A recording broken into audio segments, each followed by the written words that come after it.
I'll just start quickly, just giving you a brief introduction.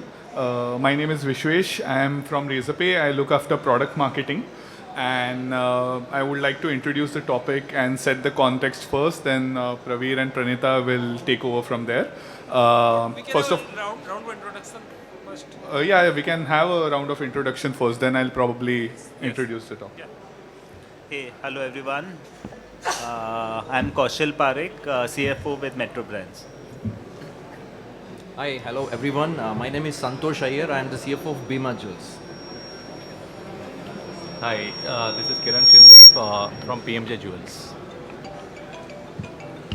Hi, good afternoon. My name is Anand Baldawa. I'm CEO Think Kitchen. Hi, good afternoon. I'm Hiren, CEO Mr. DIY. Hi, good afternoon. I am Manish Arora, Group Head Indirect Tax for Raymond. Hi, good afternoon everyone. My name is Ajay Pandey. I'm a CFO for Wellness Forever. Hi, I am Naveen Gulcha from Apparel Group. Hi everyone, NP Singh from Samsonite.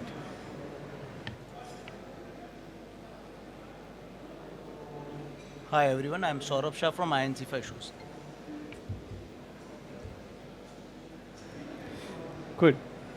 I'm Praveer. I'm from Razorpay. I have my colleague Pranita and Kuber with me. So we are part of product and business team. We are going to talk about like an interesting topic, which is starting with the customer experience, and we'll go deeply into like what are the challenges, opportunity that we see, the problems that we have seen for a prolonged time but hasn't been resolved. Because Razorpay is not just the payment aggregator. We have products all across the pre-payment and post-payment journey, and we will be talking about how these challenges can be tackled as a bundle solution offering from Razorpay. Anything to be added? Kuber? Done? Cool. So we'll start with like open question. Since you folks are interacting day in and out with your customer within in store, and some of you have website as well. So how do you see like difference in the customer behavior when they are shopping online versus offline? How drastically it is different? What are the major pain points? Yeah, anyone? I'll go first. I mean, I think it's changing with every day, simply because, I mean, look, for a few years there was not much of an offline presence because of whatever happened with all of us. Now the customers coming back to that whole thing where they will go offline, they will go online, they will go offline, they will go online, and then the final moment of purchase will happen. I mean, we are from the kitchen products space essentially, so it's a little more tangible as well.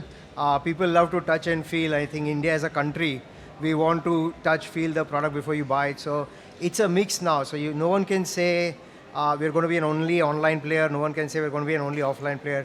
You've got to be there in both places. Otherwise, it's difficult. I'm not saying it's impossible. It's going to be difficult.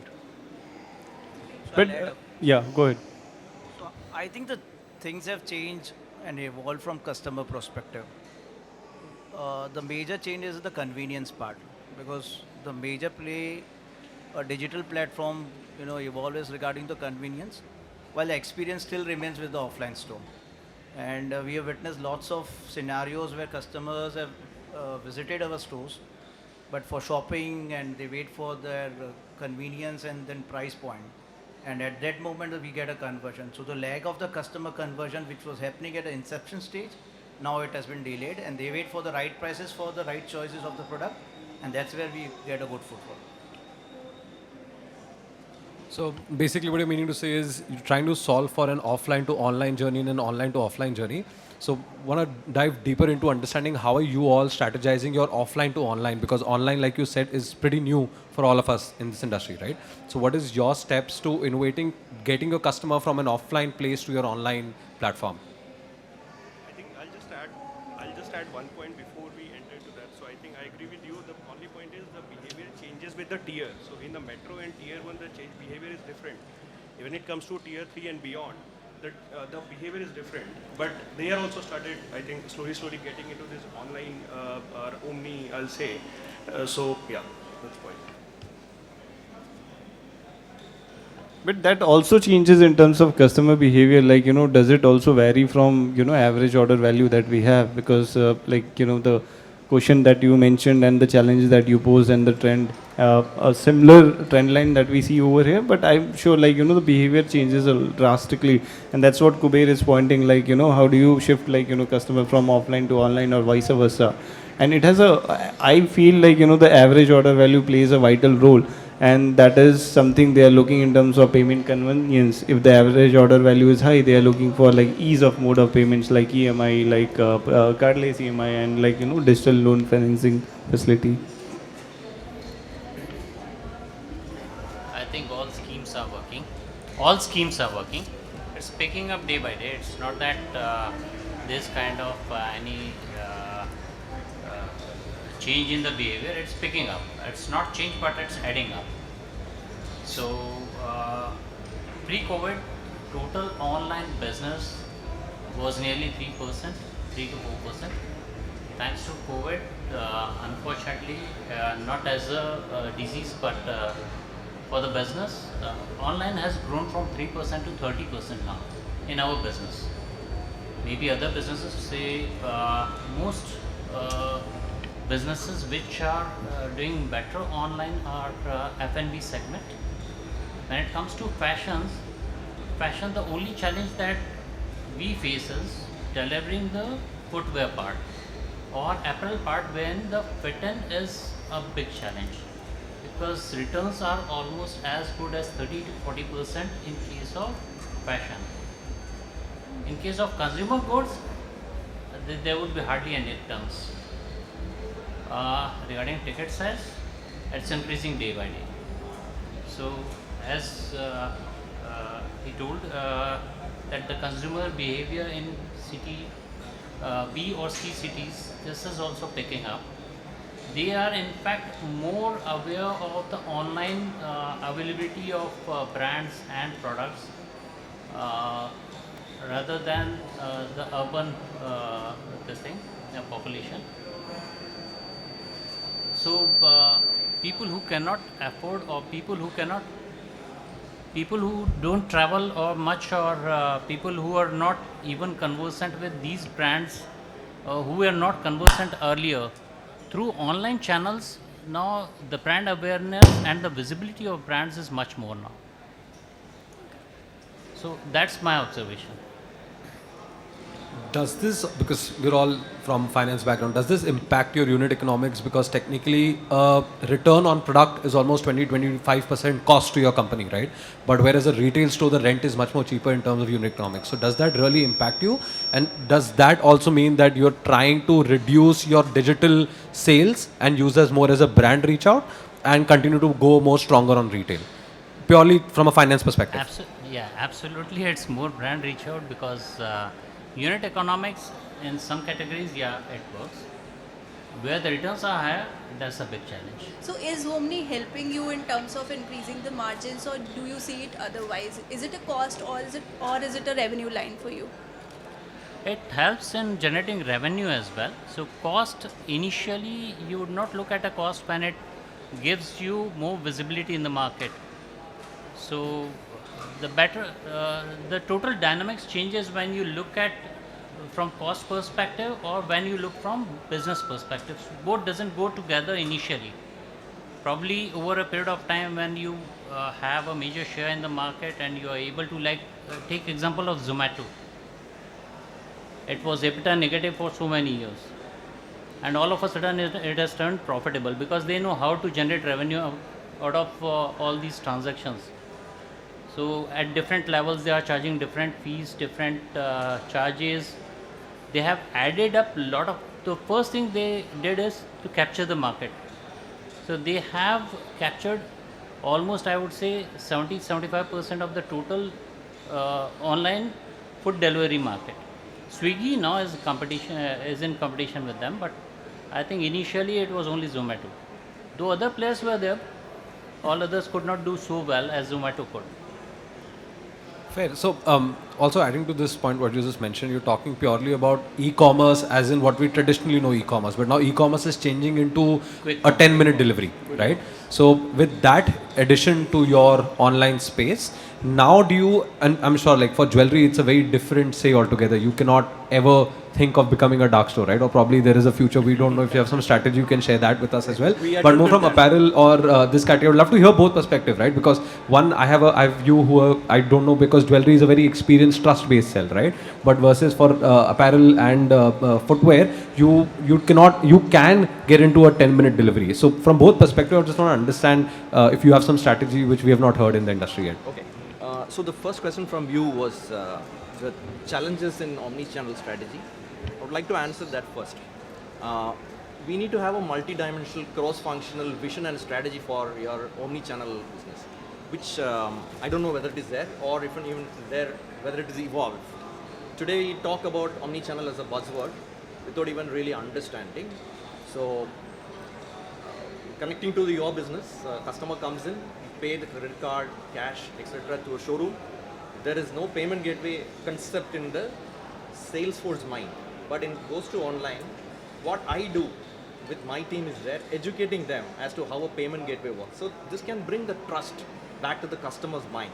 The moment I swipe, the right amount of money is debited from my account and then I am receiving it. So it starts with that education. Okay, this is first part. Just to answer your question on the challenges. Second is on the timelines. During specific festivals, we tried this 10 minutes delivery. Not 10 minutes, half an hour.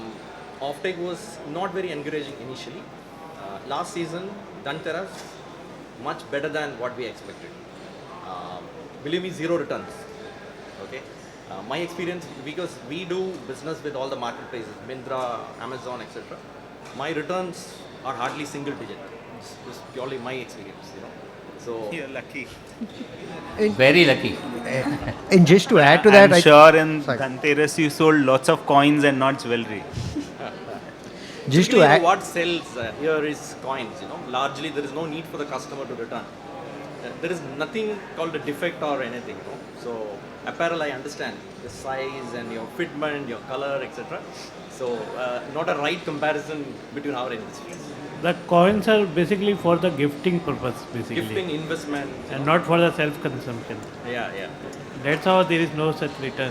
Yeah. So what we do here is we do video record from the time it moves from the shelf to the packing, lot of authentication. If required, we will send this as a zip file to the customer. So that guarantee we are giving. May not be practical for other industries. One is cost. Volume is another one. No, we also follow the same practice. The reason being there are customer complaints at times that whatever they have ordered is not delivered, something else is delivered. At times the box is empty and all those things. So you have to adapt to all those things. Yeah. You have to take help of technology. You have to take help of all these steps, processes, which is essential. Otherwise, so it will be really difficult to serve your customer. Yep. So it's more on trust. If you create trust amongst the customers, then you'll get the business. Otherwise, once you lose the customer or once you lose the trust, everything is gone. And gold or jewelry is more on trust. Absolutely. All business is on trust, but gold and jewelry is much more on trust. It insulates some bit of this tension. What we do, we limit the assortment. The one which we are having in the retail store, it's not fully available in the marketplace. So we are taking that cautious step to ensure that things will not come back. The complicated ones are the one where you are damaged and your color, etc. I'll just add think, one. Sorry. Go ahead, please. I think also an important aspect over here is the age of the customer. So what generation are they coming from? So if it's the way we've seen it in our case is that if it's the mother-in-law, it is obviously going to be more offline driven. Then the daughter-in-law, son will probably be more online driven. So that kind of plays a role, and which is why you got to be there in both places. Otherwise, it's not, now I'd say not both. In fact, even quick commerce from that perspective. So you've got to be in all places. They have to see, and trust comes in when they see the same brand in an offline store, in a retail environment, in an online platform, on social media, as well as on quick commerce. When they're saying, okay, it's in all 5 places, that is giving them that much more comfort saying, this brand is here to stay, sort of. to this point specifically to you, sir, from Raymond, you've recently seen Manyavar going into Zepto, right? Now, when we talk about true omni-channel, like you very rightly said, a lot of us are still learning what omni-channel truly means, right? So what traditionally it was the retail store going to an online, our own e-commerce store, then marketplace.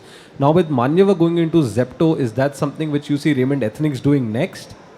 See, as of now, we are not doing because customer is prima facie more inclined with the sizes and the colors, and they want to touch feel the fabric first. And if the size is not in order, because Manyavar might be having different sizes of different body build of the person, and we do have different sizes of the. Some is slim face, some is contemporary, some is regular.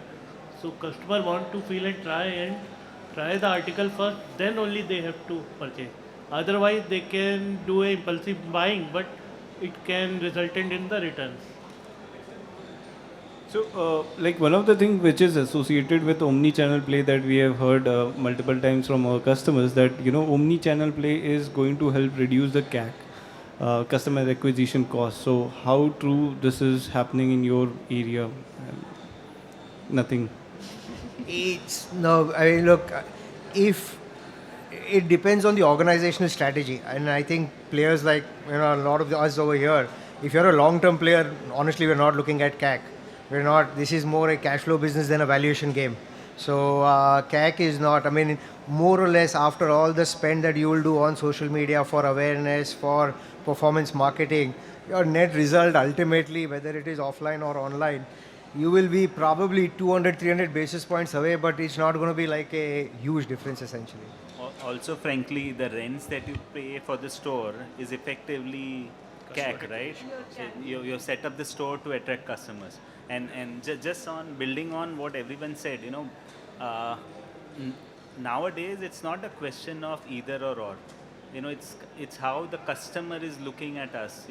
Gone are the days where there were less options and you could just say that this is where I sell, you come and buy here. Now, most of our customers, what we see is they check things online, they may come offline and buy.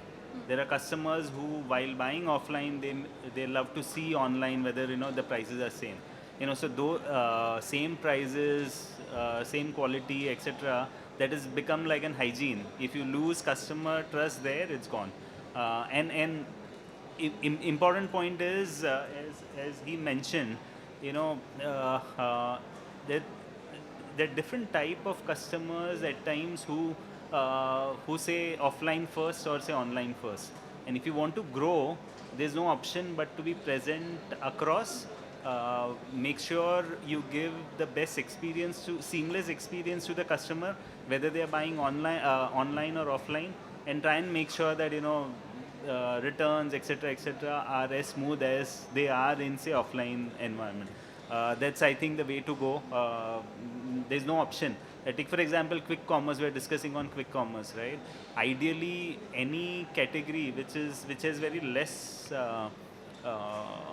variety is an apt item for being sold on quick commerce. Unfortunately, in shoes or apparels, we have multiple SKUs, multiple color, multiple size. If you want to deliver 10 minutes, half an hour, you can't just load inventory across all the dry stores. So it's not a viable option currently, but we can't say that quick commerce won't work. A different variation of quick commerce would come in, wherein can a store become a dry warehouse, right? So you're not investing inventory, giving it to them, but your store is acting like a dry warehouse, and maybe that could be a way to go. To deliver this consistent experience between the offline and online, I'm sure you must be facing a lot of challenges in terms of inventory, as you said, and there are multiple sizes, then how the person speaks at the store and what goes on the online. What are the kind of challenges on the front end and the back end, maybe something on the reconciliation side, etc. We want to understand more on those parts so that we can solve for them in future. See, when you look at a business, business model is different. How you manage it at the back end is a different aspect. In today's world, technology is first. If you have a proper technology in place, you have all automated processes in place, probably it's easy to do the reconciliations and all those things. when talk of omni-channel, it it enables you to deliver the product faster, identify. You don't lose customer because if you are omnipresent, then you can service the products from wherever it is present. So at the same time as you will find customer walking into the store, at the same time you will find customer ordering online. To ensure that you don't miss on any orders, what you do is you service the customer in the store as well, and whatever access you have, uh, uh, you deliver it to the customer online as well. So omni-channel is mainly to ensure that you don't miss on any orders, whether it's at the store, at the warehouse, or any region, any wherever you are present. So it helps you in delivering the customer. Customer has nothing to do with it. Customer is more concerned in getting serviced rather than from where it is coming from. That's my experience. But yeah, just adding to what you mentioned, I think till the business is small, it's okay. You will figure out a way to work around. But as soon as you start hitting scale, unless and until you have a well integrated system, it's going to be a nightmare in terms of booking sales and then coming to reconciliation and then making sure that whatever you sold you get paid for it. Unfortunate part today is across all marketplaces they all have different tech. You can't logically integrate with all. Even the players that are there in between, aggregators as we may call it, like Vinculum, etc., they themselves have not integrated across all the players. So that's a common problem I think across everyone. Everyone is facing, especially if they have business in scale. Integration to make sure the backend team is not revolting. I'm using that word revolting because it's huge manual work. If you have scale and if the systems are not integrated, it's a nightmare. So, yeah. No, I was going to add to that. Technology is the solution. Technology is also the problem. Yes. Because sometimes at the back, once you've plugged it in, you're assuming everything is working. Right? It's like starting a car, everything is working. But once something is not working in an electric car, you don't know where the problem is going to be. And that is exactly the case. Integration is the biggest challenge for us as a retailer because one fine day, one marketplace, someone changed some algorithm or some code somewhere, and you realize that returns that they send to us were not getting captured in the system. And suddenly there's a big reconciliation issue that's there. Ultimately, all of us are making sure that there is money in the bank account, right? I mean, that's what we're all working for. And it becomes a huge task, and then you got a 10-member team working for 6 months trying to sort out the reconciliation, and then you still don't know what the problem is. So it is a challenge. On the front end, I think inventory is the biggest challenge. Look, customer wants choice. Customer wants convenience. You got to solve for both. And that is, you got to have the right inventory at the right place. So then technology, obviously, over a period of time, when you have enough data to tell that, all right, the color blue works well in the north, and then you're going to stock it accordingly. So it's a long play, but some comes from experience and some is only luck. So well, metaphor, I love how you said technology is the problem and the solution. I have a very close family doctor who said COVID pehle aaya, baad mein vaccine aaya, right? So our industry also works on the fact that there should be a problem to solve and hence technology keeps evolving, right? On the retail part, see what I understand in this conversation, still 80 to 90% of your top line is still pure retail, right? Like everything else on the omni-channel part is still customer discovery and experience is still happening offline, right? On the offline part, like you said, you have inventory as a problem. You use that to understand customer data and then reach out to your customer, right? And today you're understanding customer data basis on product sell, right? Do you see a problem that today your payment machine connected with your billing system is just for payments, or do you probably see it as a larger play in collecting customer data and or probably giving them experience out of it? Some strategy along those paths, specifically not from a marketing perspective. See, we meet a lot of marketers which say that, we can do a lot of things, right? But from a finance perspective, would you ever want to use your payment machine to do just more than collect payments? Yeah, we would like to do that if given an option. I'll add one point. Sorry. Saying something? Yeah. So I think very important factor for us, I think, I'll just add the point you mentioned. In our case, we are a wellness and pharma retail company. Our case, Omni and basically the e-commerce business, ABV is double of our normal business. So we are happy. We want to increase more customer there. We don't know why. It is because of the guild. When he's putting 100 rupees paracetamol, he want to add something on a wellness side, some skincare, something which is missing. We don't know, but that's an important factor. But the second point is, for us, or as a normal, now it's a hyper local model. So you want to become omni centralized or you want to become omni hyper local is very important. For us, every store we have in all the states we are in, practically inventory at the store is, whether you call it a dark store or experiential store, everything is common. It's the same real time basis.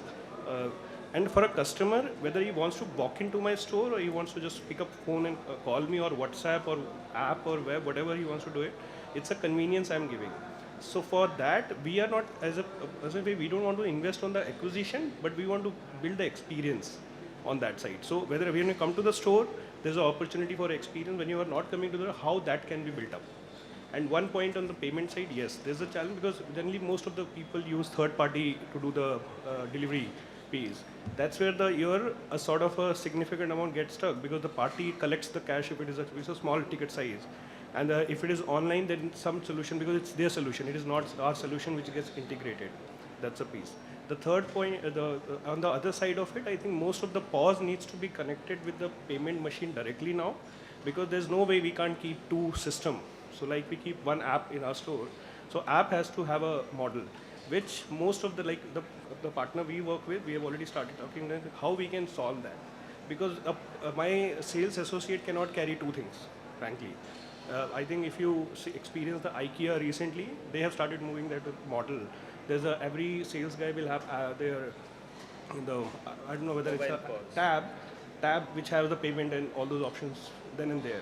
So I think that's what we are also working on, because our case, we are a very simple business. It's a medicine is a medicine, wellness is a wellness, and I think customer needs just a convenience from wherever he wants to order. For them, real-time inventory and the experience of the local store. He considers us, I think it's similar for jewelry also, they said, it considers it's my extension of my experience. So it has to be so hyper-local model. Bangalore, I can't do the experience of, let's say, what I'm servicing in Mumbai, in let's say Jalgaon. But I have to give that experience to that. So if there's a challenge, but there's a opportunity also in these markets, practically. From what you can do, perhaps, is that can we think about different QR codes? When a customer comes and buys diamond jewelry, the POS machine is able to identify the reason. Can you give me a QR code with a diamond attribute? Just a wish list. And from what we expect from you, omnichannel, the customer has purchased from my website.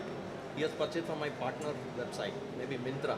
When it comes to my retail outlet, can you give me a ticker saying that this guy has purchased? Of course, I have the capability. This will be a supplementing one. So we can just think about it. Yeah, so multiple things that we are doing, and one of the things that we see that is going to change with Omni is the way personalization of the customer experience, especially for payment acceptance happens, that is going to change. So Praveer as a single identity will continue to exist. As of now, Praveer as an identity is different for online versus offline. So we believe, and we have already built personalization layer on top of our payment layer, where a single identity is plopping up lot of information for in-store payment acceptance, and that's where you are able to create a customized experience for every customer. For example, if Praveer is a customer shopping for 5K and below, system automatically generates QR. The store person doesn't have to ask bhaiya card loge ya UPI, right? Similarly, if you think about if a high purchase item is there, we know that the person is having a MasterCard, right? So rather than giving him random offer, we can say that we know that you have a MasterCard and here's the offer for you.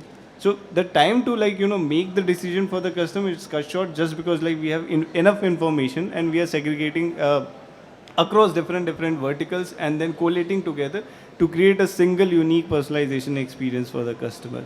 So I think these are some of the areas that we have learned hard way, and that we are evolving. But happy to hear if you see any other changes in terms of payment acceptance that is happening in store or online with Omni coming in. Would love to hear that. But just on your earlier point, with the new DPD rules coming DPDPA, in, yeah. would you be able to use the data that you have? Unless and until you have express consent from and you will never have that consent from the customer, right? No, so if you see Razorpay in online world, like we power almost 80% of the checkouts, right? And we are partnering with all enterprise merchant because see, if you want to do this, we have to create an ecosystem where we are going to trust each other, ensuring that the data will not be misused for marketing and advertisement purpose. This is just for increasing the convenience for the customers. So yes, the merchants on the online world are participating for that, and we can leverage that for offline as well. So following all the guidelines that has been put up as of now for DPDPA, we look forward yes, it's possible to triangulate the data and make meaning out of it. Just want to add one more point. I'll take the next few seconds to explain what our understanding of DPDA is, right? You are the data owner, we are the data processor, right? As a data processor, we can help you collect the right opt-ins. As a data owner, like Praveer said, on the online world, we do have opt-ins to help you make card payments faster, customer home address inputs and all of that easier. We can do all of that to reduce dropouts. But on the retail part, that's where our EDC machine and another part, which is Razorpay Bill Me, comes in, where your invoice is also a part of collecting customers opt-in post-purchase, and your EDC machine also. So like when I said, we are not just a payment machine, but we want to take a step ahead. If you start using the Razorpay EDC machine with the digital invoice, so that will help you collect customer opt-ins. So we've recently done this. If you visit the Himalaya Wellness store, what we have done is the invoice is loading. We're asking the customer to give an opt-in for DPDA, in which they have an option to select what all they want to consent, and plus a customer profile section where they can go and see whatever data that is. And that is then reconnected to the EDC machine, your payment machine, where the cashier can also search the customer if the customer is not able to find the invoice. And from there, they're able to then manage their opt-ins as well. So there are ways to do this, and that's what we want to understand. Anything innovative or a problem statement, it could be around collecting consent from the payment machine or an invoice as well. So based when on- we run promotions, sorry. That's what When we run promotions, based when on we run custom- promotions, customer normally those machines don't support us because the first part is integration, as you rightly mentioned. The challenge is on passing on the promotional benefits to the customer, especially when it is post-sale benefit that you pass on to the customer. So I'll add up to that. Based on DPDP, what you are going to store the information, can you share a layering on your POS scenarios where when I know the customer profile, which category the customer is, and based on that the pop-up can come up for the front-end staff to understand what upselling they can do. We can do that. Yeah, we can absolutely enable that as well. Yeah. The POS system, like I said, is for traditional, we're all understanding it as just a payment machine. It's not a payment mode anymore. It's a secondary handheld portable device where you can collect the customer's mobile information prior to the transaction starting, use that to understand their prior history of purchase, then categorize into what is the upselling or cross-selling which can be done, if they have any promo codes which they can use during the transaction. Typically what you see in the online world, purchase for 200 rupees more and get a 20% discount, right? There could be certain sales cannibalization which could happen during this journey as well, but then that's on your marketing team to create more smarter coupons for those customers. But like you said, as an extension, the EDC machine can do that, and the invoice which is being sent digitally via connected to the EDC machine, there is a customer facing application. The EDC is the cashier facing application for this. What we have observed is customer would spend 30 minutes, 45 minutes in a store choosing the pair that they want to buy. As soon as they've made the choice, they want to make sure that that checkout time is less than 30 seconds. So when they come for billing, they are already shut. They just want to close the transaction and go home. If you take more than 30 seconds, you can see frustration on their face, boss. Why are you wasting my time? So just on the post-sales promotion, yes, maybe just some coupon codes or some advertisement. But we all personal experience, when we see the receipt, most of the time you don't want to see the receipt. It directly come on your mobile. And you will refer it only when you have a problem. You hardly open a bill and see what's in there. So in terms of this is what I feel. if you want to upsell, cross-sell, anything that has to happen much earlier when the customer is still evaluating. So obviously the sales team should be equipped with something, not the payment mechanism, but something in the pause, so that you can cross-sell, upsell, depending on what the customer is buying, or in case again you don't India, with these rules coming in, you will not be able to what should I say, hijack their privacy as soon as they come in and you know who has come in, unless and until the customer says that, okay, I want you to suggest me something. So, these are problems that we do face. So, any solution that you can provide which becomes a pre-purchase benefit for the retailer will definitely be easier, because today we all think of Razorpay as a post-purchase facilitator. So if it becomes a pre-purchase or during that decision-making exercise, I mean, as a retailer, why will we not want it in the offline model? We will always want it saying, you bought this, or people in your generation bought this, or right now this is the favorite color. At some level, it is to influence the customer to make that decision and add to that process, if you see what I mean. And I fully agree with that. Yeah, so that was the interesting observation that we had a few years back. Like if you see the customer behavior in India has evolved drastically post UPI innovation. So usually customers walk into the store, they won't wait for they have opened up their scanner and hunting for a QR to make the payment. Whereas in other words, it's card first world still, right? But our payment devices, you see, it's not QR first devices, right? And that's why we have thought and we have built multiple devices which is more customer facing. And if you happen to visit our booth, we'll be happy to showcase multiple devices that we have built is now going to be a customer facing that accept all modes of payments. Now the intention is how we can educate customer more and more and reduce the burden of the store person for cross-sell and upsell. While your point is valid for cross-sell and upsell, but it varies from category to category. For example, if you are buying an Apple phone, the cross-sell happens when you are making the purchase of insurance or a screen guard or adapter or whatnot, right? So keeping those in mind, that's how we have evolved, the way the payment acceptance is going to happen, and it's going to be more intuitive, more interactive with the customers. So let's suppose you are in lifestyle store about to make payment. Meanwhile, the tag is being removed from your, whatever the clothes that you have purchased. There is an interactive screen that talks about, hey, if you purchase above 5,000 rupees, maybe you will get this much amount of off. Or cross-sell of some of the things that which is low ticket item that person can buy right there. So those are the some of the areas that we see that the customer will get hooked into, and then the decision making is cut short further. And sometimes we have seen cross-sell has been added for the merchant experience also. So for example, when somebody buys an Apple phone and it is Apple's analytics that they say in 3 to 6 months the person comes back and buys an Apple Watch. So sometimes as a consumer, I want new products, I want new things, whatever is coming in, I want to know what is happening, because we all are in the capitalistic world and we want more and more to add it to my bucket. So we are using, we have AI here where we can understand how I'm making the decisions. Those information can be captured on the payment system with, of course, the right compliance as you both mentioned, and then use it to push more customers, to push more, to increase the wallet size, and of course bring down the CAC, which we all are worried about. As a country, the way we are going, essentially, look, consumption is going to be big, right? And I think the buzzword always is edu-awareness. Consumers need to be educated and need to be aware that these things are available in India or this option is there.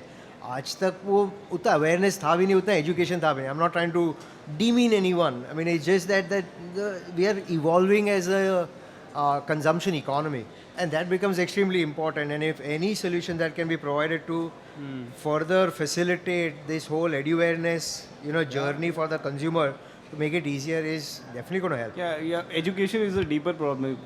Whether it is a cashier, in-store staff person, or the customer itself. Take example of this DPDPA. Even though if it is implemented, I come from a small town called as Jamshedpur. वहाँ पे store person will say okay, you just need to select this checkbox and move ahead, right? That person who is buying refrigerator, who doesn't even know what's happening with me. So those are the areas we feel that education plays a vital role, that customers should be very much aware of like transparent information that that is going to be shared with them. And yeah, that's how the innovation is happening on the Razorpay side. Like, how do we make education more seamless, and it should be easily understandable by any segment of consumer, any store person, and also like the decision maker of the brands. So digital content Adding is to what you this, sorry, we have around 300 stores and 30% of our revenue is still in cash. Okay, we want to demotivate cash and motivate people to pay through cards and UPI. By any chance, if Razorpay can give some incentives to customers, which helps, because there are a lot of cash loss which happens in the retail stores, because some are in extreme small towns and So all. Razorpay doesn't provide incentive, but we do partner with like TPAP application like Google Pay, Amazon Pay, Cred, and we ensure for the right set of category. Like as soon as the customer is standing in the queue, again a customer facing device, we have a 10-inch DQR. First time in India we launched it, and it showcased like if you pay via Amazon Pay, UPI, you will get 100 rupees cash back right up front on the customer screen. So customer who doesn't even have like Amazon application, they are downloading it and making the payment via that. So we have those solutions. So we can partner with the right set of issuer network, maybe all the banks, all the PP, as he mentioned, Google Pay, etc. And whenever somebody is walking in, they can make a decision. Oh, I have this application, let me use it because I'll get some offer over that. So that way we can help converting from cash to other digital payment modes. But I think this works because in our case we've realized, I think over a period of 4 years, our UPI is almost, because our ticket size is very small, but UPI is a very significant portion of our overall collections. Cash is is the second, and then card is hardly anything now. Correct. Because it's a ticket size. But I think the initially couple of partners who helped us is doing the same. I think they incentivize that moving to UPIs, and I think with the GPay and all coming very so strong into even all markets, it has helped. And actually the collection fees which we used to pay the cash management agencies and all, it's reduced significantly. Yeah, due to UPI. By any chance, do you foresee any charges which will be coming on UPI? Nothing for us to very soon. Till the time Jio comes in? I mean, very difficult for us to predict, but we all pray that it doesn't happen. It does not card it is impact. coming. If your underlying instrument even is card, I understand. there will be Yes, charge. so if your underlying instrument is a credit card back to your UPI account, then probably yes, but directly a UPI to a merchant or a P2P will not incur as of now. But very difficult for us to pre-say anything or comment anything on this. for Telcos time are being. charging recharge 2 rupees, etc. So it is like a pseudo charging. For convenience, customer will pay. One request from my side is like we discussed about what you can partner. Maybe this digital consent. You're talking about your Jamshedpur experience. All boxes tick. When DPDP comes in, all of us, for us retailers, mobile number is a unique field. If there is going to be a restriction, at least my systems are all dependent on the mobile number as a unique ID. Maybe we can partner. This ecosystem can create a partnership like how your D&D works in. Because I came from that industry. So there is a blockchain enabled solution wherein all the stakeholders are joined in a private blockchain and consent can be taken. It's all very cost effective. So perhaps Razorpay can also do that. Yeah, so one of the things that we are exploring is like, yes, you're right. Like, so customer identity, if you think about in digital world, is mainly via email or phone number. Yeah. But that is going to die soon because we'll have multiple set of data where you are able to triangulate and identify who is Praveer. So Praveer is a person who uses OnePlus Android phone with a MasterCard and with, let's say, a Mac ID of this. Yep. That also, create a pseudo identity of Praveer. So we are exploring different ways. Happy to partner over there on the blockchain solution as well, because like, with DPDP and phone number becoming like, more obsolete. So we need to figure out another ways to identify a customer both in online and offline via triangulation of multiple set of parameters. Yeah. So one thing I'll just like to mention here, you mentioned some time back that invoices is something which are not opened, digital or physical, till the time a problem does not occur, right? But look at it from a DPDA perspective. What the compliance says is that if you are using or collecting the customer's mobile for an implied service, which is sending an invoice digitally, you are allowed to store the customer's number, but not identify the customer back to their mobile, to their name, to their home address, or to the products which they've purchased, for which you do need the customer's consent, right? But if purely you're trying to identify a customer to a purchase, which is a total value or an amount for which they have made a purchase, for that, if you're sending an invoice digitally and collecting it, for which you do not need to collect opt-ins, right? So, like you said, from a customer-facing perspective, obviously different categories like jewelry, if you send an invoice digitally, there's going to be 100% customer engagement rate on that. Probably for apparel, it will drop, and QSR, it will drop further, right? But just from a DPDA compliance perspective, that becomes your reason to use a technology to send invoices digitally. And whatever the upsell or cross-sell or plus which you get from it is a very different side of the business thereafter. So I think one of you rightly covered, right? Currently, when we open a Gmail account or something, we just scroll down, we click and we accept. Something like that obviously would come in through an aggregator ecosystem. Like in GST, we had those 50 GSPs or whatever we call it. Something ASPs, GSPs, right? So something like that will come in once everyone understands what needs to be done. The problem would start because it says you have to give option to the customers to modify consent if they've given. So it's not simple just taking the consent at the first time, but having that entire ecosystem wherein you give those options to the customer, and even in the customer set 0.001%, that is a set that creates problem for everyone. So very rightly said, and hence I will take it back to a point which I mentioned some time back. There are two parts to this problem, right? Two solutions to this problem. One is the customer facing application, which is your invoices, where the customer has a profile page where they can see what data is stored on behalf of the brand, what they're using it for. They can opt in and opt out of it. The second part of it is for customers where education is a problem. There the cashier is using the Razorpay EDC machine and has a similar access to the customer's profile where they can help the customer opt in and opt out as well.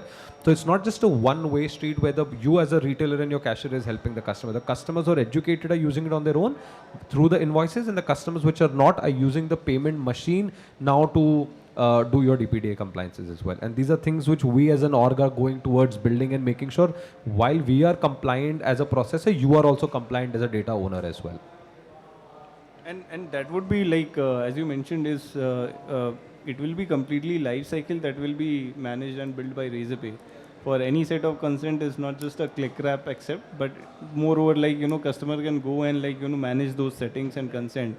So we are waiting for the stringent guideline from the government. Once we have that, but we'll have a separate portal where customer can see they have given consent for what all actions, and that can be revoked by them as and when required. Not only DPDP, even GDPR, because now we are also exporting. So we never thought about it. That also will come in terms of compliance. Fair point. A lot of confusion goes around the fact that GDPR is not something which is applicable to us as Indian orgs, but if you're an MNC coming from outside of India, specifically from Europe as a continent, then yes, GDPR is something which you should be worried about. But I think the only thing we should focus now in the same industry is focusing on DPDA for time being. Absolutely. Since the effort involved is huge, perhaps, can be.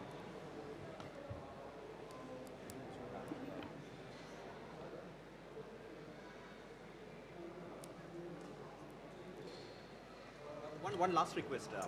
Now topic is about omnichannel. So I was actively involved in setting up an e-commerce platform, work very close with Cartmax, Vinculum, 3PL partners, etc. Perhaps I'm just thinking aloud. At that point itself, if partner is chosen, you can, throw light on some of these things. I've seen them working in silos, and once the aggregation happens, then they will open up the window for, resolution of problems, which we see later on. Just a thought. Yeah, sure. We can explore those rails. So as of now, we evaluated multiple partners on Omnichannel, and we figure out if Razorpay has to sustain in this particular space, then probably we have to do a lot more beyond payments. And that's what we have product suite, not just for payments. As Kuber mentioned, we have Bilme as a product that is helping us retain and increase the repeat customer rate. Similarly, we are doing a lot of things on the top of the funnel to increase adoption of the customer to the store, or whether it is online via personalization. And in order to increase the efficiency, we also have a reconciliation product, which is first in India, which is a AI powered reconciliation product. So it's not one way, two way, it's n way. You just upload your files, it automatically dictates like different columns, and it does the reconciliation. So overall, the vision of the, just to conclude, vision of the Razorpay is like not just to be a payment player, but beyond that, so that we help businesses grow their business. Any last thought from anyone? I want to add two things. So one is, I think, in our business we face this a lot of, I'll not say the challenge, but there is a serious, because in our stores, in one store we have 5 POS machines, and there are 5 payment machines. So you can imagine with the thousands of stores, you have so many. One thing is, which we realize over a period of time, is the machine has to go. It has to become a part of the POS and either the app or tab or something. The second is the speed. I think what you mentioned, because in our case or in general, the patience is very limited. The customer, as I said, once they buy, and in our case, the entire in and out is less than 3 minutes, because you just need a prescription to be filled. So, and then obviously when you want to do a top up, the speed is very important, because if picked up 2-3 things, they don't want to wait in the queue. And then when you have so many high volume number of bills and all. So I think the speed is very important. Anybody solve the speed, which can be a division for, like in most of our, not in India but outside India, if you see, there's a lot of stores which have a quick pay lane and normal lanes. Similarly, but it has to be it cannot be a full-fledged machine or a POS. It has to be a quick turnaround. You scan and pay and leave, something like that. Or the second, as I said, I think the machine has to go. It has to become a part of because that is an additional infrastructure you carry, right? And with the 1,000 to almost 5,000 plus machines, so it is so much infrastructure you are carrying any which way, and additional this is there. So if these two things get solved, I think a lot of partners means the retailer will be very happy to participate. So the key theme that Razorpay is gunning for next FY26 is like, deviceless and counterless solutions. For example, like, you are in a QSR restaurant and you just scan the QR, and then like, the inventory is popped up. Now, as soon as you make the payment is happening online, but the order is going directly to the kitchen. So there's no counter at all.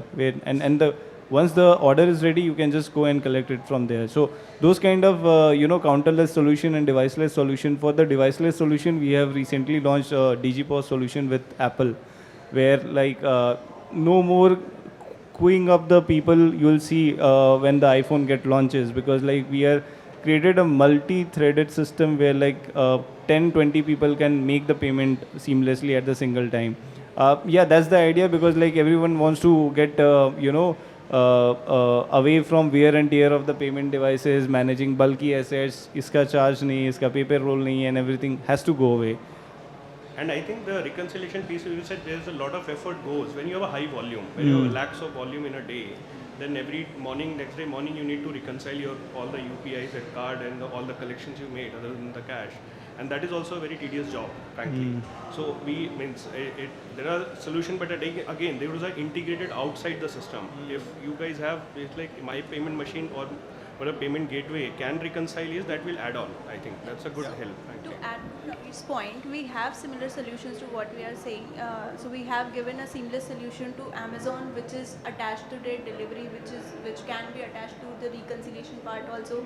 Similar solution has been given to Metropolis, which is already using it seamlessly, which is completely deviceless, can be attached to the reconciliation. So yes, to answer the question, we have those solution, and we are further building on it by bringing Omni into the overall flavor. I just said just an extension to the reconciliation problem. I think offline it is largely sorted. Online is where the big pain is, and especially when the business is with marketplaces. There, if you guys can, even today, be it Vinculum, be it whatever system you talk about, forward order flow is very well synced. Returns to a certain extent is very well synced. The payment, the last mile, that is something where everyone struggles, right? So in case if you guys think of integrating your systems with marketplaces, become an aggregator through which you can then just give order-wise complete summary of reconciliation to the business, I think that is an area where you can be the first. I have not seen anyone doing seamless reconciliation of marketplace receivables. So that's what our AI-powered reconciliation solution does that. Happy to set up some demo for you. It works seamlessly across different channels. I'm talking about it's not on our system. I'm saying Across different integrated partners. with marketplaces. Yes, it works with unless marketplaces and until as you're well. integrated with them, it would not make sense. If you are, we would love to evaluate. Yeah. So we have integrated with around like 42 to 47 partners as of now, where we are already powering that. So we can check like, which are the majority of the partners that you work with, and we can do that. Thank you once again. Yeah, we'll connect with you later. Yeah. On the reconciliation part, there's a lot of confusion as to what kind of reconciliation it is. Because So our Razorpay booth is just right around the yeah, corner, and we can meet over there in some of the demos catch that up you can later see. on. Yeah. One-to-one. Thank you once again. Thank you. All right, folks. Thank you so much for your Thank you time. so much. Appreciate it.